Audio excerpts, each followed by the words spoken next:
नमस्कार विद्यार्थियों, श्रीमती मोहरी देवी तापड़िया कन्या महाविद्यालय जसवंतगढ़ के यूट्यूब चैनल पर एक बार पुनः आपका हार्दिक स्वागत और अभिनंदन है। मैं प्रवक्ता चंद्र प्रकाश गुर्जर। आज की क्लास हमारी BA तृतीय वर्ष के छात्रों हेतु इतिहास विषय की होगी। इतिहास विषय के दौरान अगर बात की जाए तो निरंतर पूर्वी समस्या को हम पढ़ रहे हैं। पूर्वी समस्या के तहत हमने देखा 1875 ईस्वी के पश्चात पूर्वी समस्या के तहत होने वाली घटनाओं का हमने जिक्र किया, जिसके तहत हमने पिछली क्लास में बात की थी कस्तूनतूनिया का सम्मेलन। कस्तूनतूनिया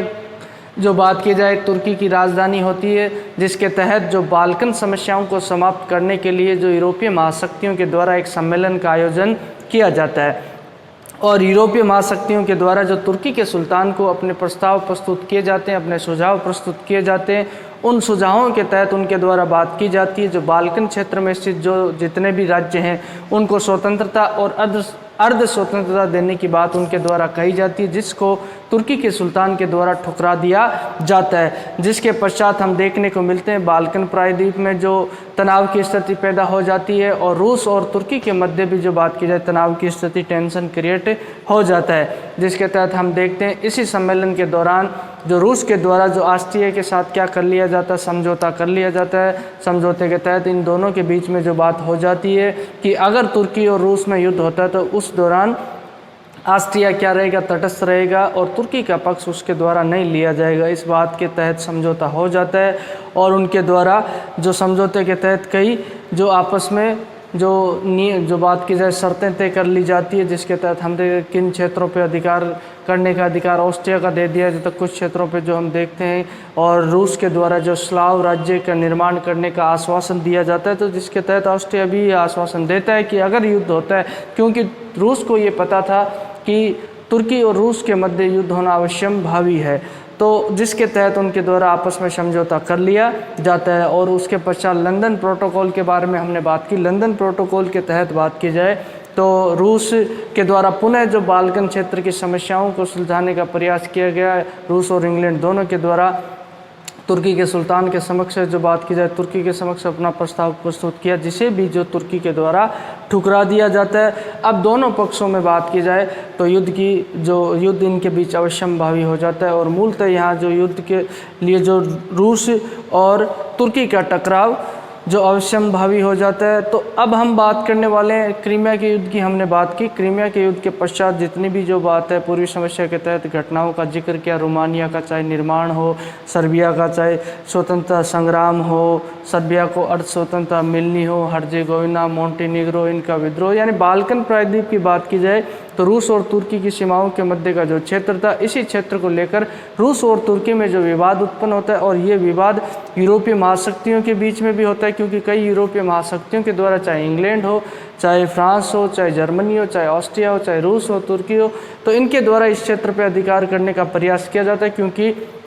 यहाँ तुर्की सत्ता क्या होती चली जाती है, कमज़ोर होती चली जाती है और उसका पतन होता चला जाता है, क्योंकि यूरोपीय महाद्वीप में स्थित इन क्षेत्रों पे तुर्की साम्राज्य का अधिकार था। अब तुर्की साम्राज्य का जो पतन हो रहा है तो इन राज्य के लोगों के द्वारा, जहाँ रहने वाली जनता क्या ईसाई है, उनके द्वारा विद्रोह कर दिए जाते हैं तुर्की के विरुद्ध और इनका पक्ष जो यूरोपीय महाशक्तियों को द्वारा लिया जाता है। अब बाल्कन व्यवस्था जो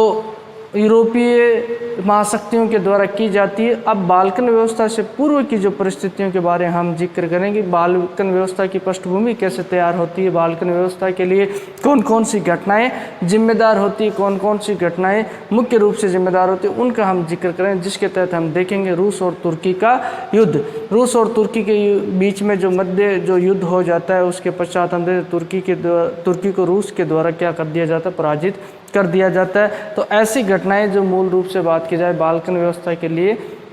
उत्तरदायी होती है। तो आज हम बात करने वाले हैं बर्लिन व्यवस्था की पृष्ठभूमि के बारे में, जिसके तहत रूस और तुर्की के मध्य होने वाले युद्ध का हम जिक्र करेंगे, जो 1877 ईस्वी में शुरू हो जाता है। हमने बात की थी पहले जो क्रीमिया के युद्ध की। क्रीमिया का युद्ध 1856 ईस्वी में समाप्त हो जाता। क्रीमिया युद्ध किस किस के मध्य हुआ था, रूस और तुर्की के मध्य हुआ था, जिस युद्ध के दौरान जो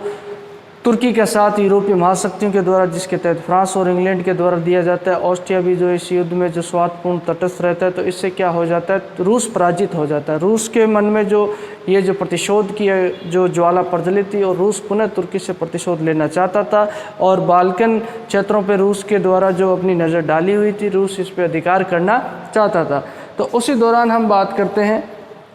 जो कई घटनाएं घटित होती है, जिसके तहत दोनों में जो तनाव की स्थिति पैदा होती है, रूस और तुर्की में, दोनों तरफ से रूस के द्वारा जो युद्ध की पूरी तैयारियां कर ली जाती है। और जो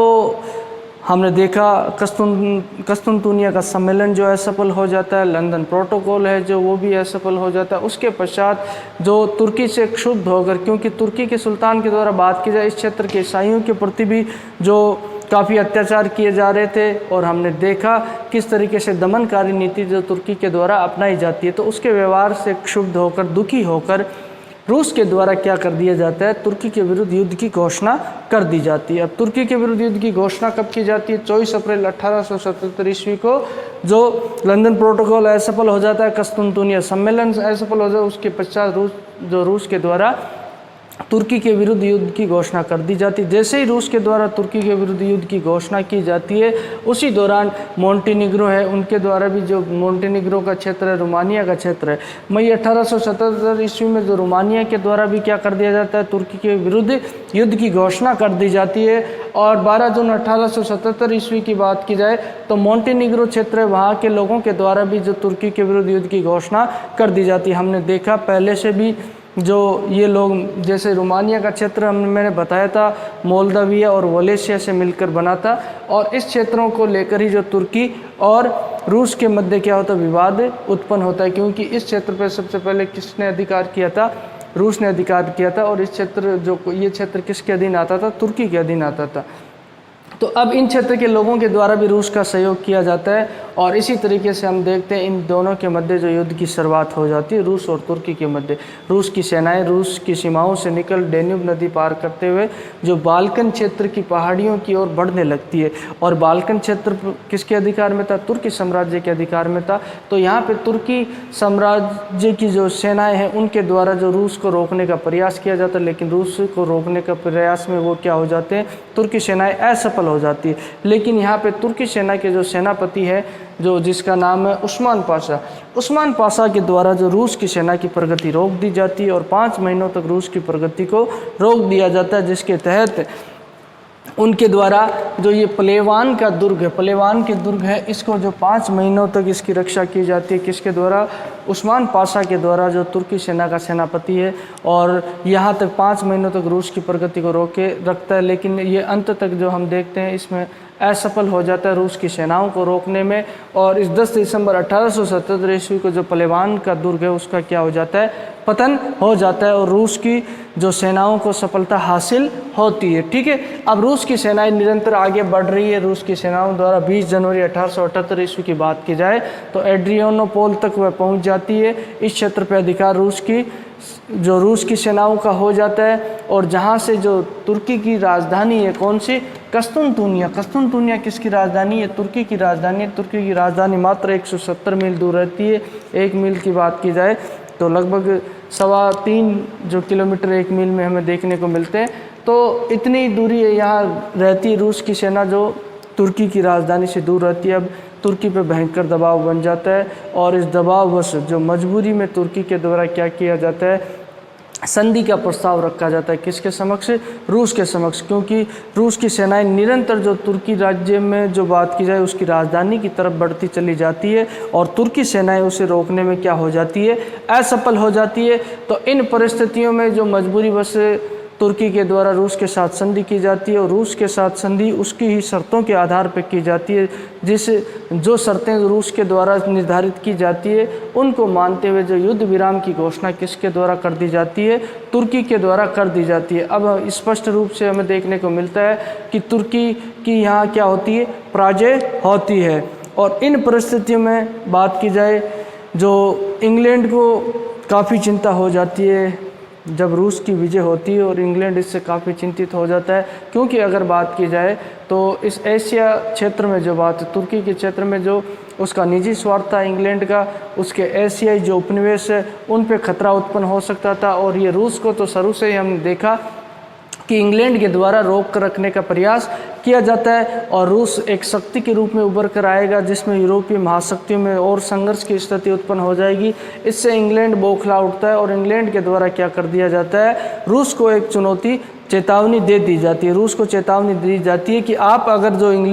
जो इस तुर्की के साथ जो संधि कर रहे हैं उस संधि में इस बात का ध्यान आप स्पष्ट रूप से रखना कि जिसमें 1856 ईस्वी की जो संधि है, कौन सी संधि होती है, जो क्रीमिया युद्ध के पश्चात, और 1871 ईस्वी की संधि है। उन संधियों के तहत जो यूरोपीय व्यवस्था की गई थी उस यूरोपीय व्यवस्था का बिल्कुल उल्लंघन नहीं होना चाहिए, उन संधि की शर्तों का उल्लंघन नहीं होना चाहिए, जिसके तहत हमने देखा पेरिस की संधि के तहत जो ये रोमानिया प्रदेश बना दिया, हो सकता है रूस अब इस पे अपना अधिकार कर ले। तो उसी दौरान जो इसकी चेतावनी किसके द्वारा दे दी जाती है, इंग्लैंड के द्वारा दे दी जाती है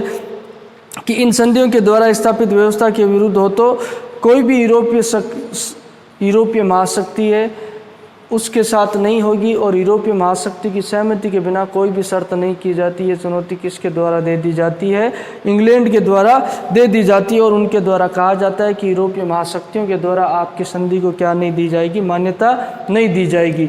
तो अब जो टकराव की स्थिति यूरोपीय शक्तियों के अंदर आ जाती है, बात की जाए इंग्लैंड है जो इससे काफ़ी चिंतित हो जाता है और इसी दौरान जो इन दोनों के मध्य, रूस और तुर्की के मध्य जो संधि होती है वो कौन सी होती है, सैन स्टीफेनो संधि होती है। क्योंकि ये इसी स्थान पे होती है, सैन स्टेफेनो स्थान पे होती है, इसलिए ये कौन सी संधि सैन स्टेफेनो संधि कहलाती है। 3 मार्च 1878 ईस्वी में जो युद्ध विराम की घोषणा के पश्चात ये संधि रूस और तुर्की के मध्य हो जाती है। अब इस संधि के तहत कौन कौन सी शर्तें तय की जाती है, ये जो हम बात करेंगे अगली क्लास में, कौन कौन सी शर्तें निर्धारित की जाती है रूस और तुर्की के मध्य।